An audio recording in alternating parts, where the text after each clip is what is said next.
Welcome to the Kinvestor Report, where we sit down with industry experts to discuss the latest developments of the Canadian small cap sector. I'm your host, Arlen Hansen. Lots to talk about in the precious metal sector right now. As always, please be aware of our standard disclaimer in the description below that no part of this interview should be taken as investment advice. And as I don't know what stocks we're talking about today, Kin may own shares or be compensated by the companies that we discuss in today's interview. Be sure to join our network, subscribe to our channel, comment on the videos below, and share them with like-minded investors. Today, I'm joined by Florian Grummes, an independent analyst, investor, trader, and consultant who's been active in the financial market since 1995. He started publishing his famous and outstanding Midas Touch gold model and has helped lots of followers to protect their capital. Today, he's well known for combining technical, fundamental, and sentimental analysis into one accurate conclusion about the gold market through Midas Touch Consulting. And this guy is bullish right now. Florian, thank you so much for joining us today. How are you? I'm good. Thanks for having me, Arlen. Pleasure. Yeah, awesome. Well, it's no secret that a lot of these commodities are making fresh highs. So there's lots to cover. And I understand that much of your investing thesis is covered by the charts and technicals. And so let's start with the gold and silver. Where do you think we are right now in this bull market cycle? Sure. Well, let me maybe first make one important point. The main thesis, of course, it's all about sound money. And so that's why my focus is on the precious metals since now not more than 23 years already. So that's where I'm coming from. But of course, over the time, I figured that it's good to understand timing and market movements and trends. And I believe that technical analysis is very helpful because it really breaks down what's actually going on in terms of price and timing and volume. Yeah, and money flow. Right. That's certainly what we need to come in our favor for these charts to go higher. Do you ever use this is maybe a silly question, but do you ever use charts to predict where these commodities how high they can go? Because once you get into uncharted territory, like all bets are off. But do you use some of your technical analysis to kind of figure out, hey, gold can go to 3,300 or $5,000 an ounce? Oh yeah, of course I do. I mean, of course it's kind of like a forecasting in as you said, uncharted territory, but still, like let's talk about gold. I mean, look, we had this 3.5 year consolidation correction since gold hit a new all-time high back in the summer of 2020. The all-time high back then was 2,075, and over the following 3.5 years, gold went back and forth between that number and on the lower side, the $16-15 level. And it's an inverse head and shoulders pattern, a very basic technical analysis kind of stuff. If you use that pattern and you basically take the depth of that pattern and put it on the breakout, which is the 2075 kind of level, yeah, you end up with $2,535. And that has been my target since I think last October, when it was clear that we are on the way to break out. And here we are, just missing another $100 and something to that target. And I'm very sure we're going to see it over the next few weeks, actually. And in the much bigger picture, we also know that gold has been consolidating basically since 2011 already, right? Mm-hmm. So back then we made the all-time high at $1,920. And then it took quite a long time until gold took out that all-time high and rallied, as I just said before, in the summer of 2020 to 2075. But in the very big picture, there's a cup and handle pattern. Also, I've shown it many, many times over the years. Many other people have written about it. And that has a much higher price target, actually, this huge formation, this huge cup and handle pattern. And again, you take the depth of that cup and you put it on the breakout level and you end up around $3,000. So that's the longer term price target that I have for gold. For the short term, it's the $2,535. Music to my ears and probably a lot of other gold investors here, right? And so like we've seen a tear here in the last kind of couple of months. What do you think some of these major catalysts have been that has really started to drive it on a macro picture? Right. Look, I mean, gold has been running against this $2,075 resistance level for many times over the last years. So first of all, technically speaking, a breakout, this is a clear trend confirmation, new money is coming into the sector. Suddenly the sector gets more attention. People see the performance. Now they want to be part of it. And that's basically the trend, feeding the trend. So that's one of the main drivers, first of all. But of course, from a fundamental side, you had, first of all, I think the Ukraine war and the seizure of Russian assets, when especially the Chinese, I think, really became aware that they need to move more and more of their dollar-nominated assets into physical gold. They also motivated their own people basically to buy physical gold. And in the background, it's the Shanghai Gold Exchange for many, many years already, trading only physical gold. And now that has been a big catalyst, I think, since last autumn. I think in late August, I published a few charts showing the premiums in the Shanghai Gold Exchange already in the physical market. And the Western paper speculators managed to take down the gold price during the gold week in China, late September, early October. You remember gold dropped to make a final low at 1810. Then you had the remember hammers it clearly. It was a very clear dump during that week when the Chinese were not trading physically. So on Monday, over the weekend, you had the Hamas invasion, and then on Monday, gold took off. You still have that gap at 1835. But yeah, gold never looked back. It quickly rallied towards a new all-time high, actually, in early December, then by 2,150. And since then, the breakout is happening. And here the rally is gaining more steam. It's been a fantastic ride over the last few weeks. And I still think we're not at the top, but main driver has been the physical demand from China. The premiums have been between 2.5% and 4% at some point. Oh, wow. I think there is a lot of arbitrage going on, and it's simply not possible anymore to suppress the gold price via paper dumping positions like they used to do very successfully over the few decades. Very so that's been a big driver. Then, of course, you have the physical demand also in India, which is a big driver. Generally, the whole geopolitical situation is very unstable. At the same time, all the other markets have been doing really well. Stock markets went much higher over the last few months.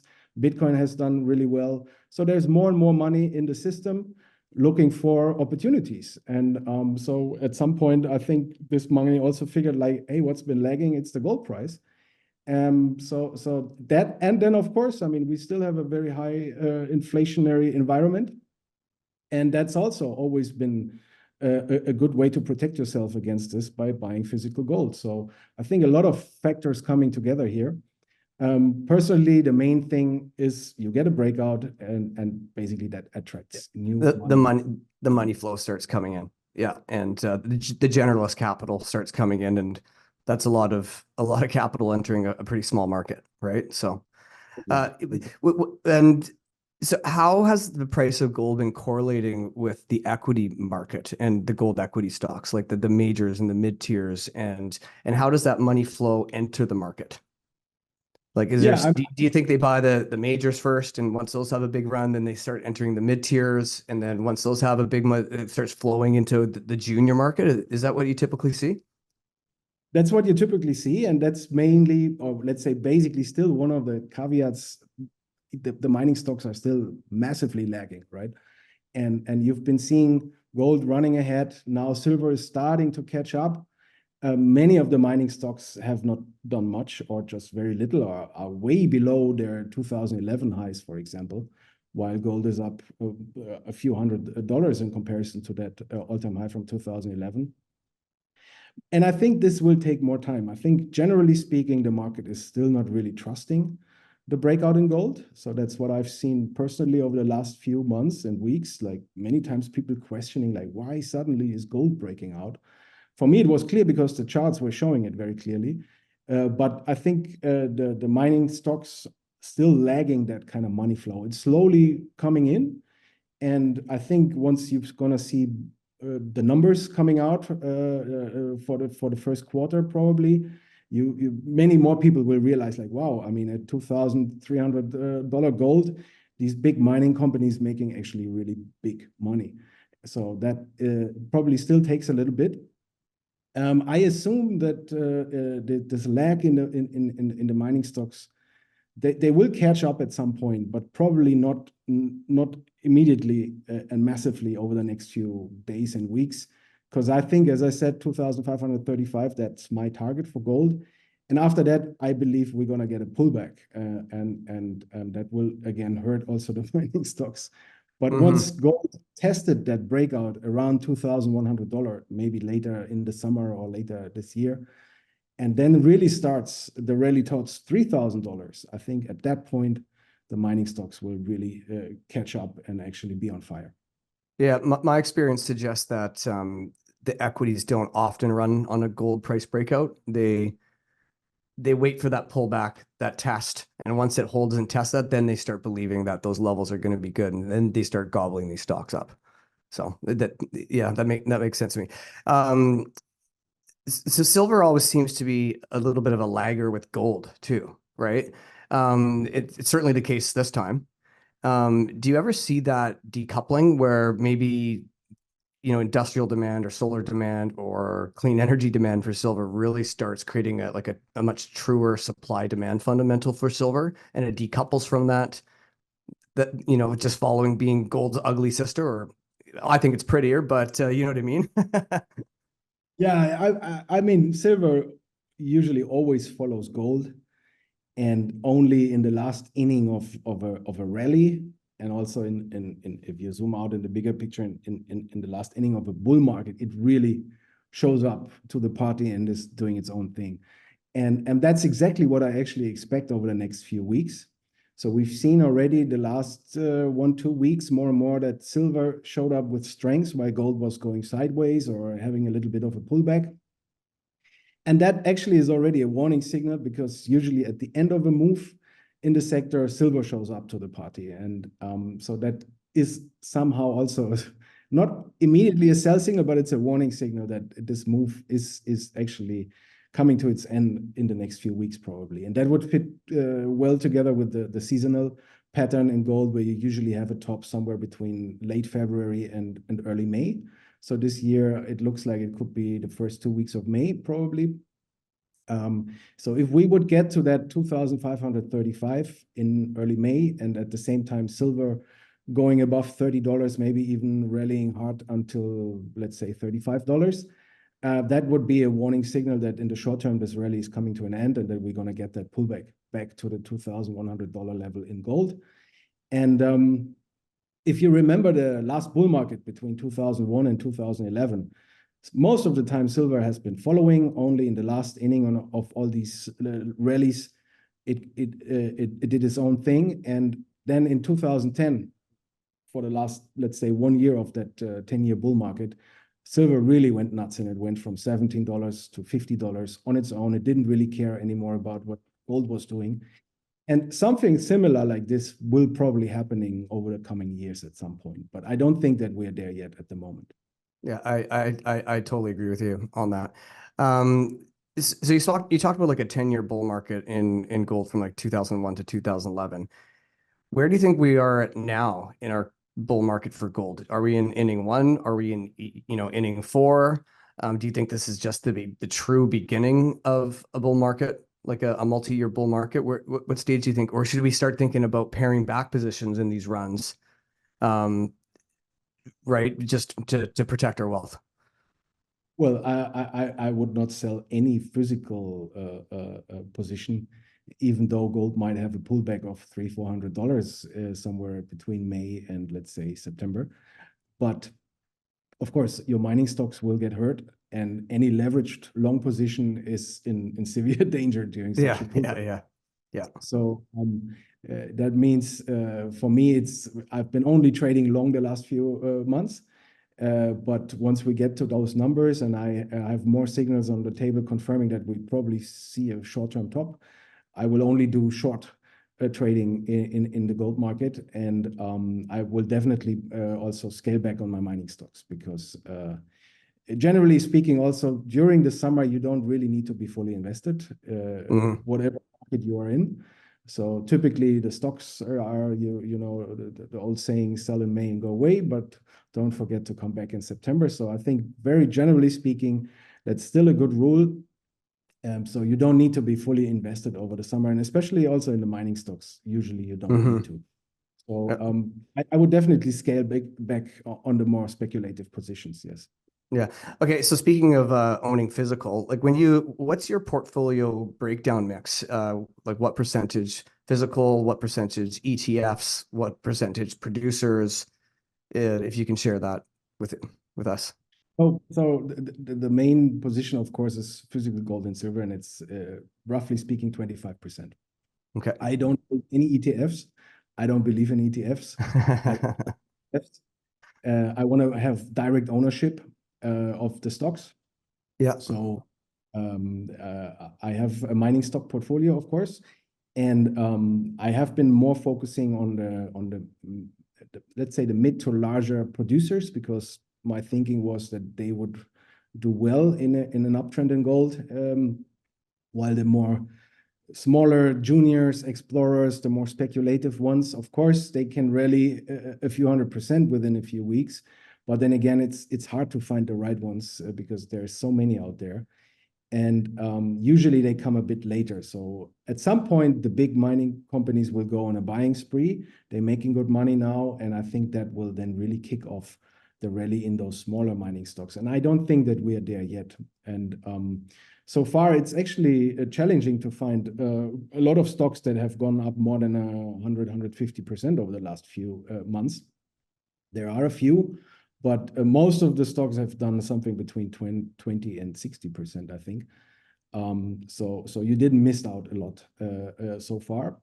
Mm-hmm. But I said initially, once we have this test of the breakout and then the big move towards $3,000 starts, I think that's will be the time when you want to be fully invested in mining stocks. Yeah, and then the money flow will start coming a little lower down the food chain too as well, and to probably start seeing some M&A activity, which will create some juice in the market and liquidity for the investors out there. Out of all the commodities, like we talked earlier that, a lot of them are making fresh highs. Copper, uranium just had a huge run, et cetera. Is there one that stands out to you right now? Is like this thing's got some serious torque. The market's there, the money flows there, the technicals are there. What would be your number one pick for commodities right now? Right now, it would be silver for the next 4 weeks. It Okay. would be silver. Yeah. And Okay. if you ask me for a longer term time frame, then it would be something completely contrarian at the moment, which is natural gas, which is completely beaten down and nobody's talking about it. It's Nobody. completely out of fashion at the moment. So that's Yeah. the kind of stuff where I'm interested to build a position slowly, longer term, with like a time frame, let's say 3 months to maybe a year. I think that would be the one, but it still seems that there is a bottoming process going on, and you still might have a little bit more pain to come. But that's a market that I get more and more interested in because it's just completely out of fashion. Yeah. Yeah. 100% it is. And so can you rattle off or can you name some of the gold and silver equities that or that you prefer to participate in a bull market with? Yeah, I mean, if it comes to the big producers, I'm a big fan of Agnico Eagle, of course. I think they have an excellent management, excellent mines, really, really great company. So that would be probably one of the big top mining stocks in the gold sector. Of course, Newmont and Barrick are bigger and would probably be immediately on top of the list for the big money managers, but they have problems. Just the other day, we heard that Mali is maybe trying to nationalize a mine that belongs to Barrick. So they have problems in many areas of the world. So I would be a little bit cautious. Then when it comes to like the mid-sized producers, I like Alamos very much. I think, again, excellent management. And also a great track record, by the way. I mean, that's something that I'm very keen on. I always want to see what is the market telling me. So often in my research, I just compare all the stocks and then I want to see the performance because I believe the market knows more than myself. So, and Alamos was one of the best performing big gold mining companies. So that's a great stock. Then I like Victoria Gold. Okay. Yukon, one mine, but great management. Been following them for the last 10 years. I think they have also nice leverage on the gold price. Really good company. Yeah, that's probably the three top names that I would say are on my personal list. Yeah, and so they're big, they're liquid, they're producers, they make money. That's kind of where you prefer to be at this stage in the market. And then, so what about some silver names? Well, interestingly enough, Endeavor Silver is Yeah. back on my list. Used to be a big fan of that company many years ago. I have very good memories of Brett Koch, and they've done really well. I think they have good potential here. They seem to recover, and the market is paying tribute. Has done really well. Other than that, I like Kuya Silver. They have done really well over the last Which one's few. Kuya, Kuya. Kuya? Exactly, yeah. Yeah, Yeah. and they got assets, I want to say in Peru. They've got asset in Peru, and Yeah. I think also good people running it. That's a company I like. And well, I mean, from the smaller ones, of course, right now, if this is true, what I'm just saying, that over the next 4 weeks we might see silver really exploding, you can probably buy any silver mining stock because it will do well for a few weeks, right? Yeah, And then throw a dart. then you go down the ladder and you pick the smaller ones like Aftermath Silver. Yeah. Yeah, this thing could easily double or triple over the next few weeks. Wow. No problem. I'm going to hold you to that, Florian. Right on. Well, that's a great rundown, and I don't need to take up a lot of your time. I get your thesis. I agree with your thesis, and let's hope it all unfolds the way that we want it to. And I'm sure all our listeners will appreciate some of the names to look at too as well. So yeah, I really appreciate your time. And again, thank you for joining the Kinvestor Report. And be sure to check out the Midas Touch Consulting, and we'll put some more information at the bottom of our page for more investing insight in the precious metals and cryptocurrency sectors, as well as other emerging markets. And if you enjoyed this interview, be sure to join the Kinvestor Network, subscribe to our channel, comment on our videos below, and join our conferences that we put on once a quarter or once every couple quarters. So until next time, thank you very, very much. Thanks for having me, Arlen. Awesome, bro.